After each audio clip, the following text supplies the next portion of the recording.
ग्वालियर मुरैना के युवक आकाश गुर्जर की आगरा पुलिस द्वारा की गई हत्या के विरोध में गुर्जर एवं ओबीसी महासभा के धरना प्रदर्शन कार्यक्रम में शुक्रवार को भीम आर्मी प्रमुख चंद्रशेखर रावण भी पहुंचे।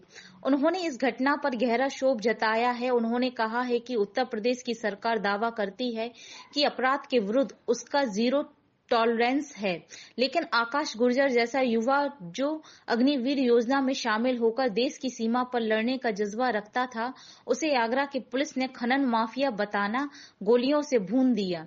7 दिन बाद उसने अपने माता पिता को पूरा घटनाक्रम बताया था, लेकिन पुलिस उसे अस्पताल में भर्ती कराए रही। उसके इलाज में गंभीर लापरवाही बरती गई।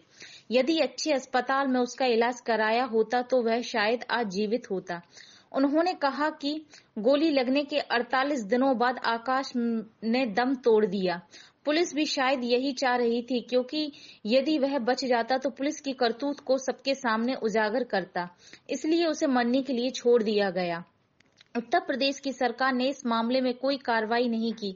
न्यायालय के आदेश पर इस मामले में दोषियों के खिलाफ मुकदमा दर्ज करने के आदेश किए गए, लेकिन अभी भी सरकार सो रही है। ना तो मध्य प्रदेश की सरकार इस मामले में कुछ कर रही है, ना ही उत्तर प्रदेश की सरकार कुछ कर रही है। इसलिए अब गुर्जर महासभा के साथ भीम आर्मी 17 मई को सभी जिला मुख्यालयों पर आकाश गुर्जर की हत्या के विरोध में मांग पत्र जिला प्रशासन को उत्तर प्रदेश और मध्य प्रदेश के मुख्यमंत्रियों के नाम सौंपेंगे और 9 जून को चंद्रशेखर रावण ग्वालियर डबरा तहसील एक आम सभा को संबोधित करेंगे और एसडीएम को ज्ञापन सौंपेंगे। चंद्रशेखर रावण ने कहा कि यहां गुर्जर सम्राट राजा मिहिर भोज की प्रतिमा को प्रशासन में 3 शेड में बंद कर रखा है। ऐसा करके सरकार गुर्जर इतिहास को दबाना चाहती है। इसकी मांग भी ज्ञापन में की जाएगी और 3 शेड नहीं हटाने पर भीम आर्मी खुद यह कार्रवाई करेगी। पूछने के लिए वो 17 तारीख को मैदान में आए और जिस तरह से उन्होंने पहले समय में, चाहे वो 12 फरवरी का भोपाल का आंदोलन हो, इसमें आप लोगों ने बड़ी भूमिका अदा की थी, या कोई और आंदोलन हो, या छतरपुर का आंदोलन हो, इसी तरह से आपको इस आगरा की दुर्घटना आकाश गुर्जर के साथ उसके बारे में है, मांग है कि कार्रवाई होनी चाहिए। वो नियमानुसार कार्रवाई हो भी रही होगी और होगी भी। दूसरी बात, सम्राट मिहिर भोज की प्रतिमा के बारे में बताया गया है कि 3 से हटना चाहिए। मैं ये मानता हूँ आकाश गुर्जर भाई के साथ जो अन्याय हुआ वो बहुत ही दुखद है, निंदनीय है, डरावना। जब तक आप किसी घटना को नहीं जानते तब तक आपको ये जानकारी नहीं होती कि वास्तविक सच्चाई क्या है। क्योंकि आकाश के साथ जब ये घटना घटी उसके 7 दिन के बाद वो होश में आया और उन्होंने अपने पिता और अपनी माँ से, जो मेरी भी माँ है, वो उन्होंने सब बताया।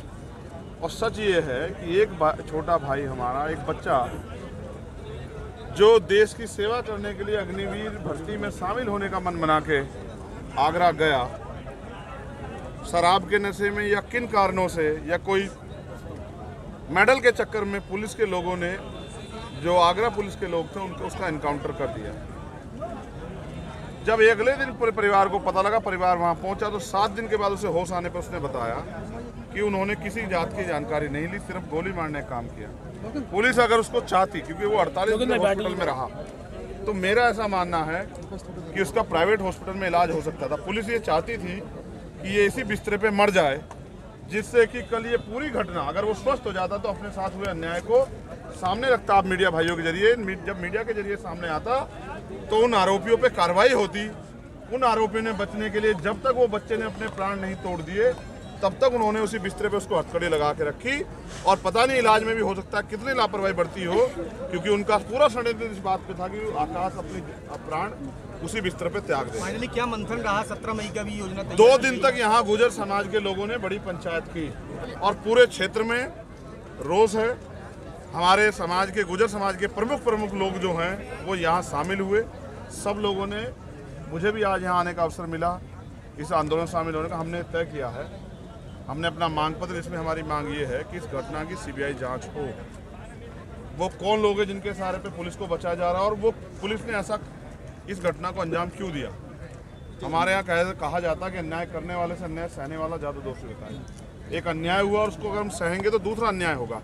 इसलिए इस घटना की सीबीआई जांच हो, फास्ट ट्रैक कोर्ट में मुकदमा चले, उन आरोपियों की गिरफ्तारी हो, उनको सजा हो, और तीसरी इस परिवार को 1 करोड़ रुपए का मुआवजा, एक जमीन का पट्टा और एक सरकारी नौकरी, जिससे कि ये परिवार अपने पैरों पर खड़ा है। इन्होंने उसको पाल पोस के बड़ा किया अपने खून पसीने से। आज वो इस दुनिया से नहीं रहा। इस परिवार का क्या होगा इसका ध्यान रखते हुए परिवार की नहीं समाज की इच्छा है कि ये सुविधाएं सरकार के तौर पे इनसे मिले। 17 मई को क्या है?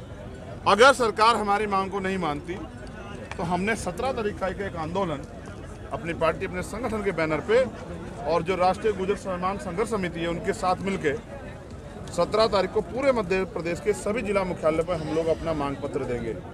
और उसके बाद 9 जून को डबरा में मैं खुद शामिल होके पहले अपनी बात रख के उसके बाद एक मार्च करते हुए हम लोग वहाँ के जिलाधिकारी के जरिए यहाँ के मुख्यमंत्री को, उत्तर प्रदेश के मुख्यमंत्री दोनों को ज्ञापन देंगे और उनको ये पूछने काम करेंगे कि क्या उनकी पुलिस इसलिए है कि वो निर्दोष बच्चों की हत्या करे, या उनकी पुलिस जो है इस तरह हत्याएं करेंगी तो आप अपराधियों को बचाने का काम करेंगे। आप जीरो टॉलरेंस की बात करते हैं, ये कौन सा जीरो टॉलरेंस है जिसमें एक बच्चा जो देश की सेवा करना चाहता था उसकी हत्या कर दी गई और कोई कुछ नहीं बोल रहा। नहीं, यूपी की तरफ ये मूवमेंट मूव कर रहा है। वहाँ नगर निकाय चुनाव चल रहे हैं। 9 तारीख को वो चुनाव उनका प्रचार खत्म हो जाएगा। 11 तारीख में वोट पड़ेंगे। दोषी उत्तर प्रदेश की पुलिस है, बच्चा वो यहाँ का है, मुकदमा वहाँ भी लिखा जाएगा क्योंकि बच्चा यहाँ का है। इस परिवार को तकलीफ ना हो, वकील होने के नाते मैं जहाँ 0 FIR ट्रांसफर हो जाएगी। पहली बात ये है, कहीं भी जहाँ घटना हो और घटना में जो व्यक्ति जिसके साथ घटना हुई हो, अगर लॉ एज ए पर लॉ आप जानते हो तो वो घटना 0 FIR वहीं ट्रांसफर हो जाती है जहाँ का वो रहने वाला है। तो ये घटना अगर वहाँ मुकदमा भी लिखा गया ट्रांसफर यही होगा। वहाँ तो ऐसी सरकार है जो मुकदमा लिखने को भी राजी नहीं है, और यहाँ की भी ऐसी पुलिस है जिसने अपनी पुलिस के खिलाफ मुकदमा नहीं लिखा। कोर्ट के जरिए इतने दिन बाद मुकदमा लिखा गया, अभी तक कोई गिरफ्तारी नहीं हुई। 302 का मुकदमा है। सरकार की, वहाँ भी सरकार बीजेपी की है, यहाँ भी सरकार बीजेपी की। इनकी चुप्पी बता रही है कि सब लोग नहीं चाहते, डबल इंजन की दोनों सरकारें नहीं चाहती कि इस परिवार को न्याय मिले। लेकिन हमने तय कर लिया कि हम अपने इस परिवार को न्याय दिला के छोड़ेंगे। और परिवार से मिलने की बात आप कर रहे हो, उनका परिवार यही मौजूद है। उनकी माँ मेरे पास मौजूद है, जो जब से मैं यहाँ आया हूँ तब से आंसू बहा रहे हैं। यहाँ के हमारे लोगों ने खून से पत्र लिखे हैं। उनका पत्र देना, उनके परिवार के लोग यही, उनके पिताजी यहाँ। समाज में बड़ा गुस्सा है और इसका खामियाजा यहाँ की सरकार को भुगतना पड़ सकता है। इसलिए मैं चाहता हूँ सरकार हमारी मांगों पे देखिए। ओबीसी समाज को बस मैं इतना ही कहना चाहता हूँ कि 27% आरक्षण उनको संविधान के जरिए मिला, सुप्रीम कोर्ट के जरिए मिला।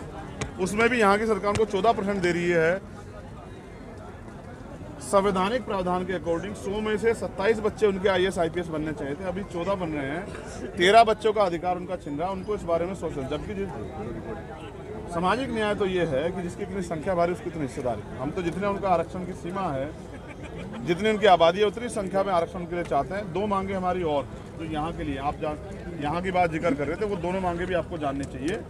पहली ये कि यहाँ भारत के इतिहास में पहली बार यहाँ गुर्जर सम्राट मीर भोज की एक मूर्ति है जिसको टीन शेड से ढका गया।